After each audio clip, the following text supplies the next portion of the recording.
एक कहावत है, करें प्रदोष रहे निर्दोष।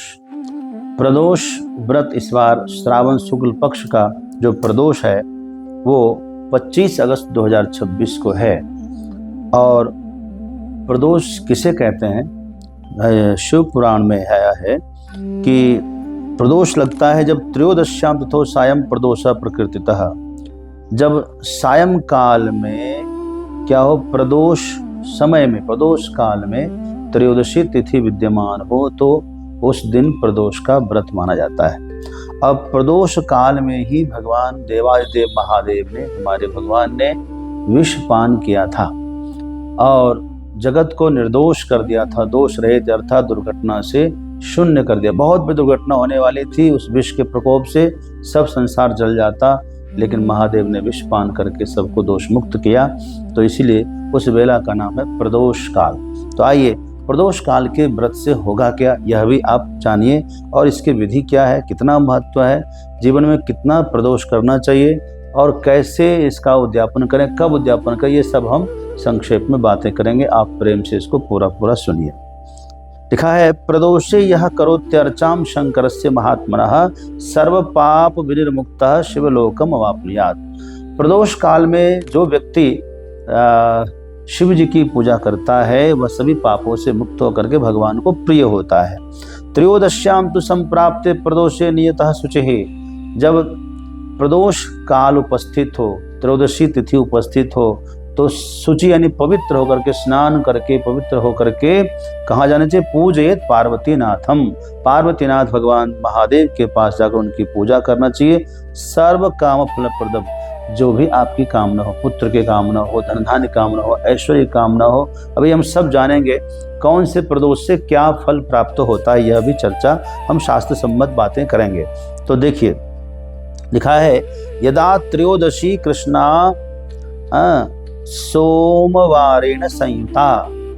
जब त्रयोदशी तिथि कृष्ण पक्ष की सोमवार की को त्रयोदशी तिथि पड़े तो उस दिन का जो प्रदोष होता है उसको सोम प्रदोष कहते हैं। और सोम प्रदोष करने का फल क्या है भाई? फल है धन लाभ, समृद्धि लाभ। धन लाभ यानी धन धान्य की समृद्धि का योग बनता है ना, दरिद्रता का नाश होता है। यदि फिर कहते हैं, यदा त्रयोदशी शुक्ला मंदवारेण संयुक्त। मंदवार कहते हैं शनिवार, शनिवार को, यानी शनिवार को यदि प्रदोष व्रत आता है और शुक्ल पक्ष है तो कहते हैं कि आरब्धव्यम प्रथम तत्र संतान फल सिद्ध है। उस दिन का यदि आप शनि प्रदोष करते हैं तो वह संतान योग का कारक है, अर्थात जीवन में संतति का योग बनता है और आर्थिक लाभ भी बनता है। इस दिन शमी के पत्र से शिव जी की आराधना करनी चाहिए। शहद में शमी के पत्र को लगा करके शिव जी का श्रृंगार करें तो अवश्य ही संतान सुख की प्राप्ति होती है। शनि प्रदोष है ना, याद रखें।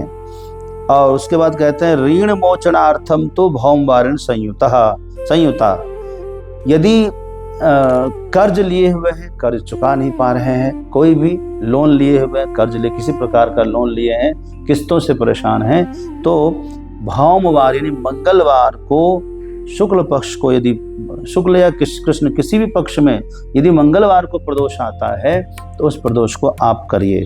और संयोग से इस बार जो 25 अगस्त है उस दिन मंगलवार है, श्रावण शुक्ल पक्ष का प्रदोष पड़ रहा है। आप उसका धैर्य से पहले सुनिए, विधिवत इसका पालन करिए और फल प्राप्ति करिए और खुद अनुभव करिए इसका। सौभाग्य समृद्ध्यर्थम शुक्रवार संयुता।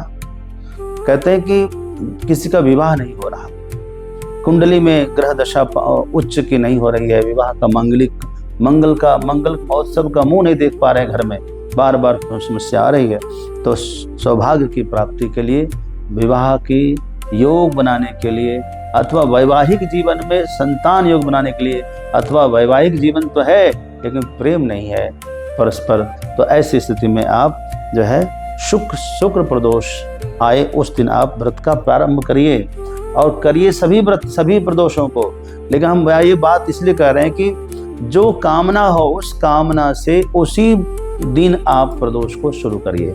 यदि संतान की कामना है तो शनि प्रदोष, शनिवार को जब प्रदोष व्रत लगे तो उस दिन से आप प्रदोष का संकल्प लीजिए और कम से कम 11 नहीं तो 26 प्रदोष करके आप पारण करिए, मतलब उद्यापन करिए। पारण तो हर दिन करें, हर बार करेंगे आप। और यदि किसी को ऋण कर्ज से मुक्ति चाहिए तो भौम प्रदोष जब आए उस दिन आप जो है क्या करिए, आप यदि लोन लिए हुए हैं, कर्ज लिए हैं और चुकता से परेशान हैं तो आप क्या करिए, मंगलवार के प्रदोष का व्रत शुरू करिए। इस दिन से आप 26 प्रदोष करिए। तब तक तो हालांकि मुक्ति आपकी पहले हो जाएगी कर्ज से, लेकिन फिर भी आपको 26 प्रदोष करके ही, चूंकि बीच में कई प्रकार के प्रदोष आएंगे, वो सब सौभाग्यवर्धक होंगे, कोई सुखवर्धक होंगे, कोई संतान वर्धक, कोई मांगलिक उत्सव, सब कुछ तो चाहिए इंसान को।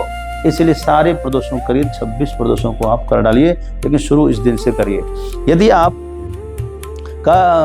किसी को पैसे दिए हैं और वो दे नहीं रहा, ऐसी स्थिति में भी आप मंगल का प्रदोष करिए। मंगल प्रदोष करेंगे तो आपका पैसा वापस आएगा। यह भी है ऋण मोचनार्थम तो भौमवारेण संयुता, आयु आरोग्य सिद्ध्यर्थम तो भानुवारेण संयुता। आरोग्य की प्राप्ति, स्वास्थ्य लाभ करना, बहुत बीमारी हो रही घर में, तो आप जो है रवि प्रदोष शुरू करिए। रवि प्रदोष से शुरू करिए और 26 बार 26 प्रदोष पूरा करिए, यानी 1 वर्ष और 1 महीना में आपको 26 प्रदोष पूरा प्राप्त हो जाएगा। तो 26 प्रदोष करके आप इसका पालन कर सकते हैं। अब रही बात, बीच में किसी कारण से व्रत खंडित हो जाता है, कोई व्रत कितने प्रकार से खंडित होता है ये भी लिखा है यार। अति क्रोधेन, क्रोध करके किसी का तिरस्कार कर दिया, तोड़फोड़ कर दिया, व्रत भंग माना जाता है। स्त्री संसर्ग कर लें, स्त्री पुरुष संबंध कर लें तो व्रत भंग होता है। असत्य भाषण कर लें तो व्रत भंग होता है।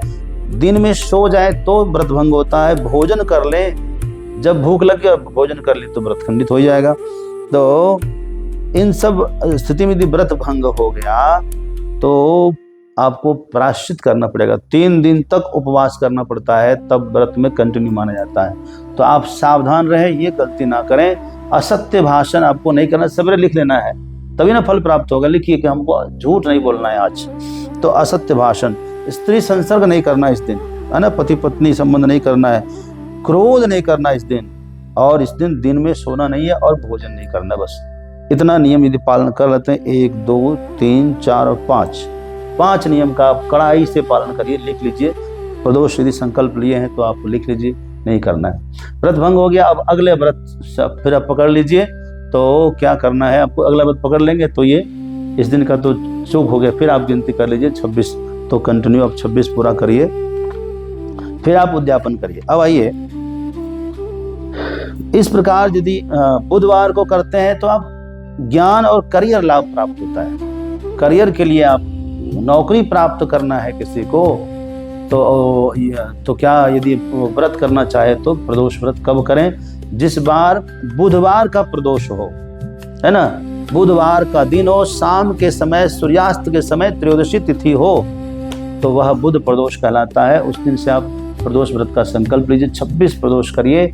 आप उससे पहले ही करियर आपके हाथों में होगा। तो शुक्र मतलब शुक्र प्रदोष से विवाह संबंधित लाभ मिलेगा। संतान प्राप्ति के लिए शनि प्रदोष, भौम प्रदोष से कर्ज मुक्ति, और सोम प्रदोष से अधन लाभ, और रवि प्रदोष से स्वास्थ्य लाभ। इस प्रकार आपने जाना। अब हम जो मुख्य बातें करते हैं,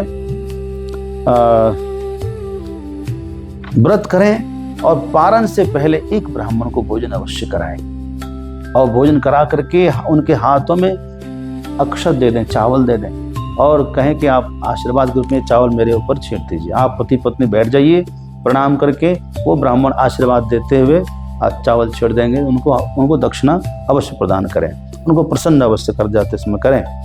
तो किसी संत का आशीर्वाद ले लें, किसी वैष्णव का आशीर्वाद ले लें, किसी ब्राह्मण का आशीर्वाद ले लें, तो ये व्रत आपका परिपूर्ण माना जाएगा। अब आइए,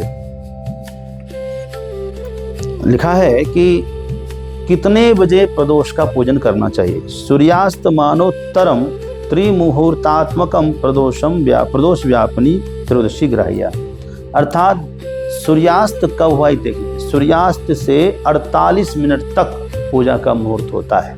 तो यानी सूर्यास्त से 15-20 मिनट पहले आप स्नान कर लीजिए। स्नान करने के बाद सामग्री इकट्ठा करिए, सामग्री इकट्ठा करके मंदिर पहुंच जाइए। जैसे सूर्यास्त हुआ उसके बाद 48 मिनट तक आपकी पूजा का मुहूर्त है। तो ये है प्रदोष व्यापनी प्रदोष। इस समय यदि पूजा शुरू हो गई, भले विलंब तक पूजा हो तो कोई दिक्कत नहीं। जैसे इस बार 25 अगस्त 2026 की हम बात करें तो इस दिन जो है द्वादशी तिथि समाप्त हो जाएगी सुबह 6:20 पर, यानी 6:21 से त्रयोदशी तिथि शुरू है। और अगले दिन त्रयोदशी तिथि समाप्त होगी सवेरे जाकर के, अगले दिन यानी 26 अगस्त को सवेरे जाकर के 6 बजे के आसपास में यह त्रयोदशी तिथि समाप्त हो जाएगी। तो जिसके बाद पारण का समय आ जाएगा।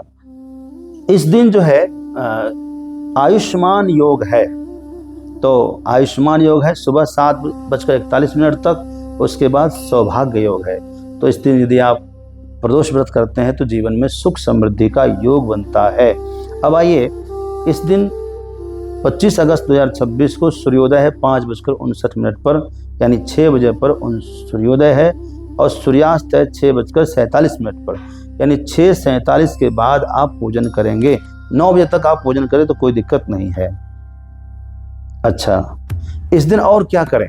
प्रदोष हमने किया है। यदि हम संतान प्राप्ति चाहते हैं तो आप हरिवंश पुराण मंगा लीजिए, हरिवंश पुराण का पाठ करिए, तो आप देखेंगे कि ये पुराण का पाठ परिपूर्ण होगा और आपको इसका लाभ मिलेगा। वंश वृद्धि के लिए हरिवंश पुराण का पाठ करना चाहिए। दूसरा, संतान गोपाल स्तोत्र का पाठ करना चाहिए। इसमें एक मंत्र है, देवकी सुत गोविंद वासुदेव जगतपते देहि में तनियम कृष्ण त्वामम शरणम गता। इस मंत्र का आप कम से कम 1 माला जाप करिए, ठीक है। भगवान शिव के मंदिर में जाए शाम के समय प्रदोष के वेला में, मैंने बताया तो क्या करें, 5 बत्ती वाला एक दीपक जलाएं, यानी एक ही दीपक में 5 बत्ती दे सकते हैं, अथवा एक बत्ती वाला 5 दीपक जला करके शिव जी को अर्पित करना चाहिए। और पंचामृत से स्नान कराइए। इस दिन जो है पंचामृत नहीं है तो कम से कम दूध से स्नान कराइए, जल से स्नान कराइए। बिल्वपत्र चढ़ाइए, बिल्वपत्र जरूर चढ़ाएं आप। 108 बिल्वपत्र चढ़ाइए शिव जी को, इस दिन बड़ा महत्वपूर्ण है। और मंगलवार है तो भौम देवता को भी स्मरण करिए। धरणी गर्भ संभूतम विद्युत कांति समप्रभम कुमारम शक्ति हस्तम च मंगलम प्रणमामि हम, है ना। हे धरती पुत्र, हे भूमि पुत्र, आपकी कांति विद्युत के समान है। आप जो है कुमार हैं, इसलिए हम आपको हे मंगल प्रदान करने वाले मंगल देवता आपको प्रणाम करते हैं। और जल, हाथ में एक कटोरी में जल, उसमें थोड़ा कुमकुम डाल लीजिए और डाल करके एक पुष्प रख करके धरती माता को अर्घ्य प्रदान कर दीजिए। धरती की तरफ देख करके मंगल देवता को अर्घ्य प्रदान कर दीजिए। मंगल ग्रह आपके अनुकूल हो जाएंगे। अच्छा, प्रदोष के दिन सफ़ेद वस्त्र पहना करिए, सफ़ेद पुष्प शिव जी को चढ़ाइए। त्रिपुंड धारण जरूर करना है, रुद्राक्ष की माला धारण करना है। मुख से पंचाक्षरी ओम नमः शिवाय का 1 माला जाप जरूर करना है। और इस दिन बेल वृक्ष का पूजन भी करिए। और शिव जी को यदि सुनाना है प्रदोष की पूजा के तुरंत बाद, वहीं बैठे बैठे आरती करने से पहले शिव जी को क्या सुनाइए बताएं? लिंगाष्टकम सुनाइए, पंचाक्षरी मंत्र सुनाइए, निर्वाण अष्टकम, नवमी समिशान सुनाइए, और थोड़ा समय हो तो शिव महिमना सुना दीजिए। शिव जी एकदम प्रसन्न हो जाएंगे। बहुत बहुत शुभकामनाएं, आपका यह प्रदोष व्रत सफल हो। धन्यवाद।